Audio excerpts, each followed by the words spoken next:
휴무날의 아침이 오고 잠에서 깨어나서 내가 가장 먼저 하는 일은 오래 쓰던 몽블랑 만년필을 들어 일기를 쓰는 것이다. 일기를 쓸 때 나는 특이한 버릇이 있다. 그건 왼손으로 만년필을 잡고 글을 오른쪽에서부터 왼쪽으로 거꾸로 쓰는 것이다. 왜냐하면 그게 자연스럽기 때문이다. 당연히 평소에는 나도 남들처럼 편하게 오른손으로 글을 쓴다. 일기를 쓸 때는 있었던 일에 대한 기록만을 쓰진 않는다. 펜을 잡은 순간 머릿속을 스치는 장면, 그리고 그것에 대한 나의 생각과 감정. 사실 대개의 경우는 나의 망상으로 얼룩져 있다. 2025년 8월 21일 오전 6시 4분, 런던 하우스. 어제 아침 심슨이 해고를 당했다. 아니 어쩌면 엊그제였는지도. 어김없이 평소보다 일찍 출근한 그는 밥 사 먹을 돈이 없어서인지 호텔에 있는 빵과 커피로 허기를 달래고 있었다. 그와 나는 1년이 조금 넘는 시간을 거의 같이 일을 했다. 라커룸에 들어서자마자 그가 있다는 사실을 나의 시각보다 후각으로 먼저 인지했다. 견디기 힘든 악취가 비좁은 라커룸에서 진동을 했다. 그가 자리를 떠나도 그가 남긴 악취는 쉽사리 자리를 떠날 생각을 하지 않았다. 원래 그와 나는 오후 시간대에 일을 했었다. 호텔 주방장은 오랫동안 야간에 일할 관리자를 찾고 있었는데 무슨 문제인지 새로운 사람이 들어오면 한 달을 못 버티고 다들 그만두었다. 제대로 된 관리자가 없이 일을 한 게 화근이었을까? 위계질서를 가진 조직에서 조직이 그나마 평화롭게 운영이 되려면 가장 중요한 것 중 하나는 서열 정리이다. 특히 주방과 같은 수직적인 조직 문화를 가진 곳에서는 더 그렇다. 야간에 주로 일했던 자스민, 디미트리, 나, 심슨, 우리 넷은 무슨 근무 로테이션 돌리듯 잘 지내다가도 한 번씩 번갈아가며 싸웠고, 가장 최근에 디미트리와 자스민의 싸움은 주방장 귀에 들어갈 정도로 심했었다. 결국 부주방장이 야간 관리자로 일을 하기로 했고, 야간에 일했던 모든 근무자들은 아침 시간대로 옮겨져서 총괄 셰프와 같이 일을 하게 되었다. 자스민은 나와 디미트리에게 이제부터 우리가 제대로 일을 하지 못하면 해고를 당하게 될 거라고 했고, 아마 누군가 해고를 당한다면 심슨이 그 첫 번째가 될 거라고 이야기를 했다. 심슨의 평판은 그다지 좋지 못했다. 그리고 그는 개인적으로 오랫동안 힘든 시간을 보내고 있었다. 시카고 출신의 미국인이었던 그는 캐나다계 한국인 부인을 온라인 게임에서 만나 결혼을 했고, 부인과 살기 위해 5년 전 캐나다 캘거리로 건너왔다고 했다. 그런데 같이 살기 시작한 지 얼마 지나지 않은 어느 날 부인은 그에게 잠시 도서관에 간다고 말한 뒤 지금까지 돌아오지 않고 있다고 내게 눈물을 흘리며 이야기했다. 내가 평소에 도서관을 자주 간다는 걸 알던 그는 부인 사진을 보여주며 혹시 도서관에서 이 여성을 보게 되면 알려달라고 했다. 몇 달 전 일이 끝나고 펍에서 맥주 한잔하며 왜 부인이 사라졌는지 조심스레 물어보니 심슨은 본인이 술과 대마를 너무 많이 해서 인사불성 상태가 자주 됐고 그로 인해 부인이 도망을 간 것 같다고 이야기했다. 나는 마지막으로 샤워를 한 게 언제인지 궁금할 정도의 악취도 한몫했을 거라고 속으로 되뇌었다. 그리고 심슨을 자기 여자를 떠나게 만드는 불쌍한 남자라고 동정했다. 마치 나에게는 절대 그럴 일이 없을 거라고 생각하며. 베트남 출신의 부주방장 안은 특히 그런 심슨을 못마땅해 했다. 그는 심슨에게 내가 업무 외 시간에 무엇을 하는지 모르겠지만 일에 집중해라 라는 말을 자주 했다. 한 번은 심슨이 근무 중에 아무것도 하지 않고 남몰래 계속 멍하니 있는 것이 문제가 되기도 했다. 셰프들은 심슨과 아침에 일을 시작하면서 하루도 화를 내지 않은 날이 없었다. 그러다 결국 그에게 해고 통보를 했다. 심슨은 그나마 친했던 나에게 눈물을 흘리며 포옹을 했고 일 끝나고 꼭 연락을 하라고 했다. 하지만 난 연락을 하지 않았다. 아마도 심슨은 내일 당장 길거리에 나앉아 노숙자가 되더라도 이상하지 않을 행색을 내게 자주 보여주었던 사람이었고, 나는 그와의 인연을 더 이어나가봤자 내 미래에 도움이 될 게 하나도 없을 거라고 무의식적으로 판단을 했던 것 같다. 그러다가 문득 최근에 헤어진 전 여자친구가 내게 이별을 통보하며 했던 말이 떠올랐다.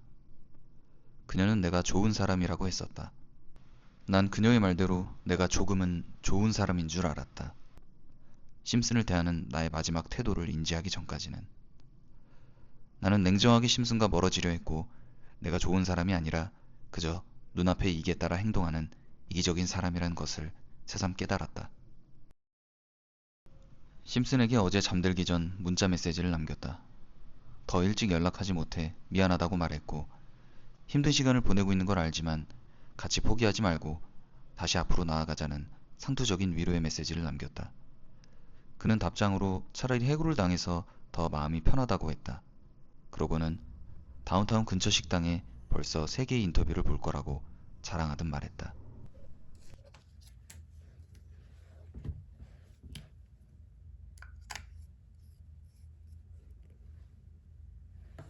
일기를 쓰고 나서는 곧장 식사를 했다.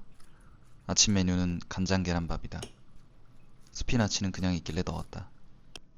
소화를 시키고 나서는 집 근처 헬스장에 왔다. 개인적으로 잠깐 힘든 시간을 보내고 있을 때 유튜브에서 그렇게들 운동을 하면 도움이 된다길래 1달 반 전부터 운동을 시작했다.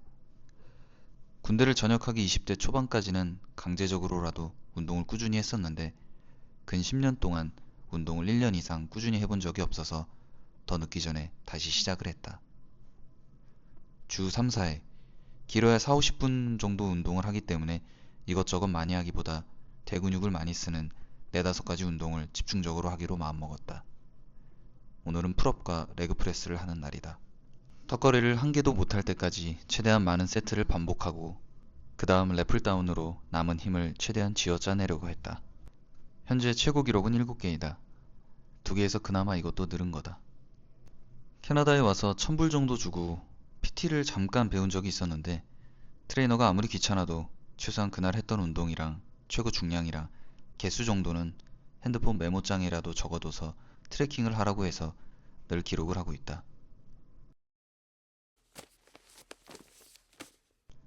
그리고 오랜만에 미용실에 와서 펌을 했다.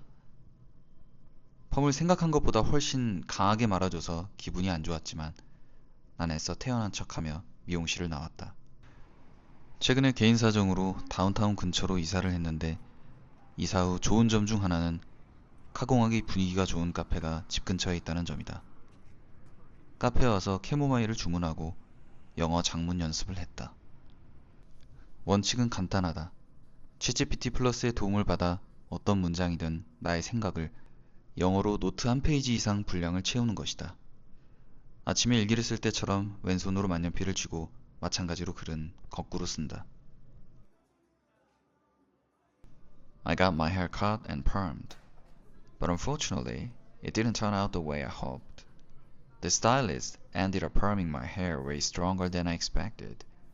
I spent over $200 including the tip, but it felt like a waste. She didn't say a single word while perming my hair.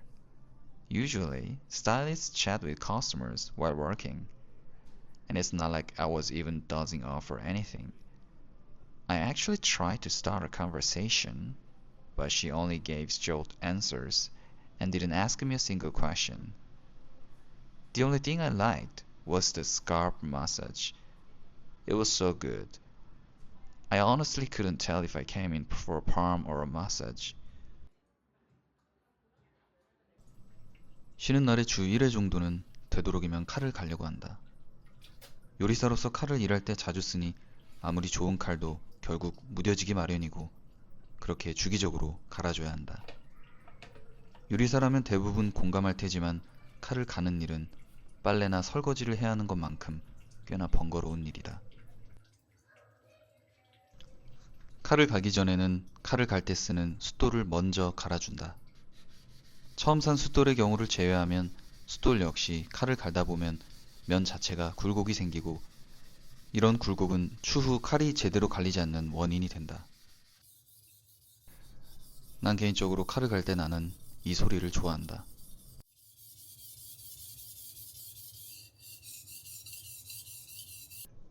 칼이 제대로 갈렸는지 내가 확인하는 쉬운 2가지 방법은 칼로 종이를 잘라보거나 칼날을 엄지손톱 위에 올려 날을 움직였을 때 날이 손톱 위에서 미끄러지지 않고 엄지와 같이 움직인다면 제법 괜찮게 갈렸다는 뜻이다.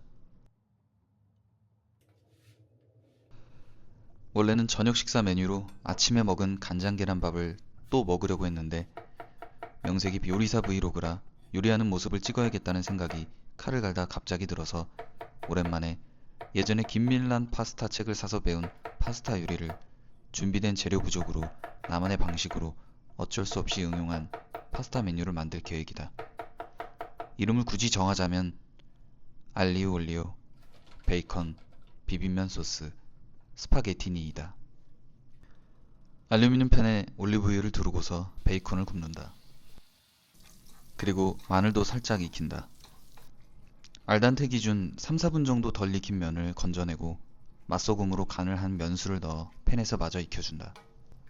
그래야 면에서 나온 전분물을 통해 나중에 크리미한 소스의 질감을 얻을 수 있다. 중요한 건 그 다음 간을 봐야 한다. 짜면 맹물을 추가하고 싱겁다면 면수를 추가하면 된다. 마지막으로 비빔면 소스를 넣고 만테카레를 한다. 차 파슬리가 있었다면 비주얼이 더 괜찮았겠지만 없는 관계로 과감하게 생략한다.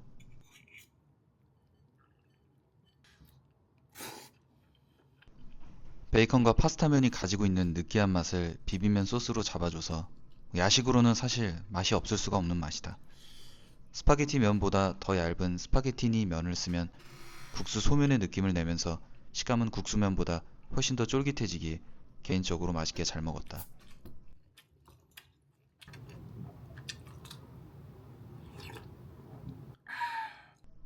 그러고는 유튜브를 보다 외로운 마음 때문인지 혼잣말을 좀 하다가 잠자리에 들었다.